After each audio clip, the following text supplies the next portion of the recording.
Hello everyone, I am Prachi Gupta, MBBS student in STEM. Today I will be sharing with you books that I referred in physics during my NEET journey. So for theory mainly जो class के अंदर notes कराए उनको उनके अंदर हमारे से जो इम्पोर्टेंट क्वेश्चन होते थे PYQs होते थे वो साथ में सॉल्व करवा देते थे। तो नोट्स काइंड ऑफ एक कॉम्प्लेक्स बुक की टाइप से हो जाती थी। उसके अंदर प्रॉपर कॉन्सेप्ट्स होते थे, डेरिवेशंस होते थे और उसके साथ साथ जो इम्पोर्टेंट क्वेश्चन होते थे वो नोट्स के अंदर होते थे। सेकेंड मैं रीड करती थी मॉड्यूल, जो हमारे स्कूल के पर्सनलाइज मॉड्यूल थे उनको मैं रेफ़र करती थी। उसके अंदर भी जो कंटेंट जो बाकी बच गया उसको मैं जो एक्स्ट्रा है नोट्स से उसको नोट्स में ऐड कर लेती थी। कोई इम्पोर्टेंट एग्जांपल है जो मेरे को अच्छा लगा या फिर मेरे को नहीं आया उसको मैंने नोट्स में ऐड कर लिया। और इन लास्ट मैं NCERT पढ़ती थी। NCERT की मैंने फिज़िक्स की NCERT की मल्टीपल रीडिंग नहीं की थी, मैंने मैक्सिमम 2 ही रीडिंग की थी। एक जब चैप्टर साथ साथ में हो रहे तब मैं NCERT पढ़ती थी और सेकेंड टाइम जब मेरे बोर्ड्स के एग्ज़ाम आ रहे थे तो उसके पास मैंने अबाउट 1-2 मंथ पहले एक बार रिवाइज़ किया था, ओवरव्यू लिया था। तो मैंने ज़्यादा बार नहीं पढ़ी, सिर्फ 1 to 2 टाइम्स ही पढ़ी थी और उसके अंदर कोई ऐसा एक्स्ट्रा पॉइंट निकलता था जो कि इम्पोर्टेंट होता था as a theory point of view conceptual होता था, उसको मैं नोट्स में ऐड कर लेती थी।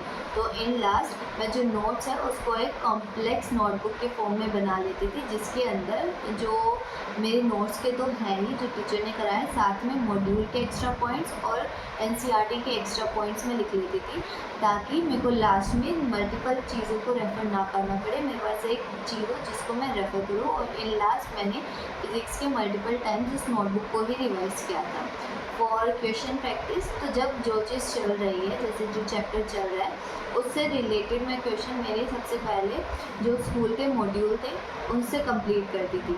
जब एक बार एक चैप्टर कंप्लीट हो जाता था उसके बाद मैं उसकी HCV जो HC वर्मा बुक है उसको रेफ़र करती थी। उसको कंप्लीट मैंने 11th-12th दोनों की कंप्लीट HC वर्मा सॉल्व की है। और उसके बाद मैं NCERT के जो बैक एक्सरसाइज क्वेश्चन होते थे उनको कंप्लीट करती थी।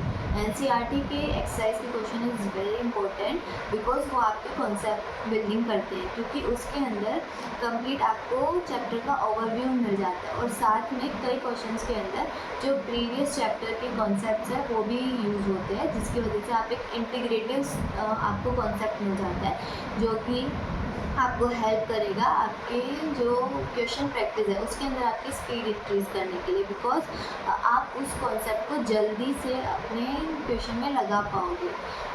ये तो तब था जब एक चैप्टर मेरा साथ साथ में चल रहा है। सेकेंडली जब मैं रिवीजन करती थी, लाइक जैसे मेरा कोई मॉक टेस्ट आ रहा है तो उस टाइम पे मैं मेनली तो एलन के जो मॉड्यूल होते थे उससे क्वेश्चन प्रैक्टिस करती थी। एलन के module is very pointed towards like NEET के पैटर्न के पेपर से काफ़ी मैच करते थे। काफ़ी तो एलन के क्वेश्चन जो है वो फॉर्मूला बेस्ड ही होते थे, बहुत ज़्यादा उसके अंदर लाइक कॉन्सेप्चुअल मुझे नहीं लगा, मेनली फॉर्मूला बेस्ड थे।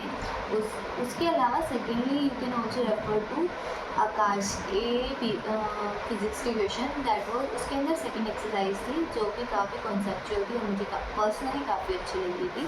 मैंने हर एक चैप्टर की नहीं की थी बट कुछ चैप्टर्स हैं जैसे ऑप्टिक्स हो गया और उसकी मैंने रेफ़र की थी, थर्मोडायनेमिक्स हो गया, इनके चैप्टर्स को मैंने रेफ़र किया था। काइनेमेटिक्स आई डिडंट बिकॉज मेरा काइनेमेटिक्स ठीक था, तो मेनली जो मेरे वीक थे उनके लिए मैंने आकाश के मॉड्यूल से थोड़ा बहुत रेफर किया था।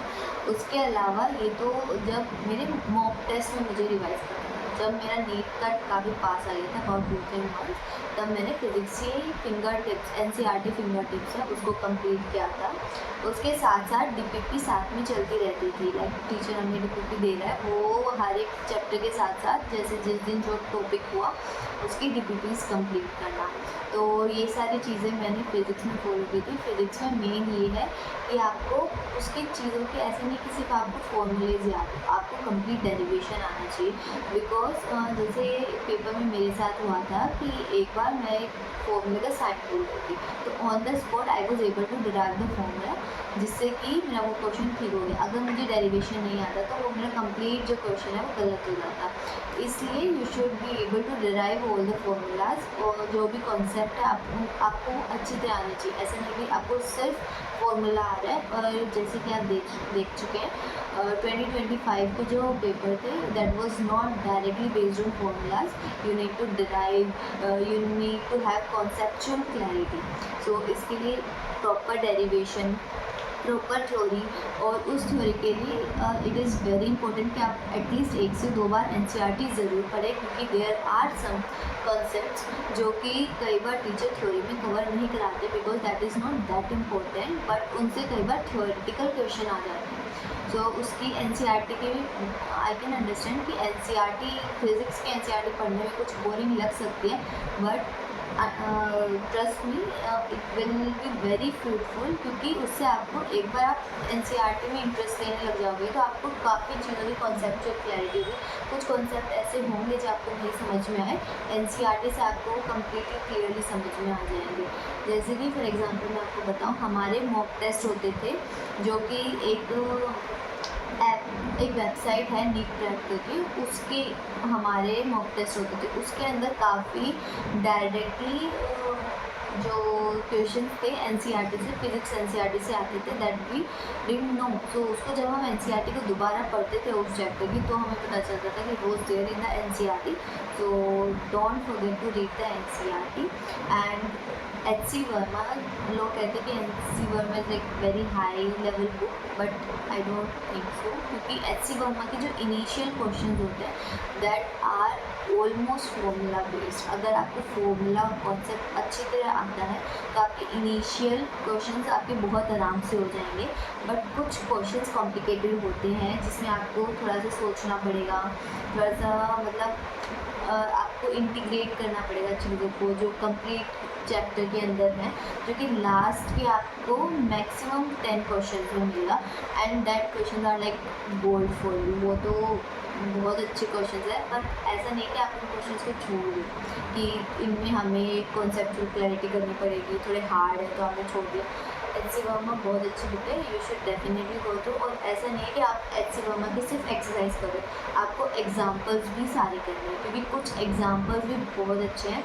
एंड एग्जाम्पल्स के अंदर थ्योरी बेस्ड क्वेश्चन भी है। HC वर्मा के अंदर क्या होता है, MCQ भी होते हैं, मल्टीपल चॉइस वाले भी होते हैं, तो आपको वो सारे करने, क्योंकि मल्टीपल करेक्ट वाले और सिंगल चॉइस वाले उनके अंदर आपकी थ्योरी की नॉलेज चेक होती है, जिससे कि आपको थ्योरेटिकल क्लैरिटी आती है।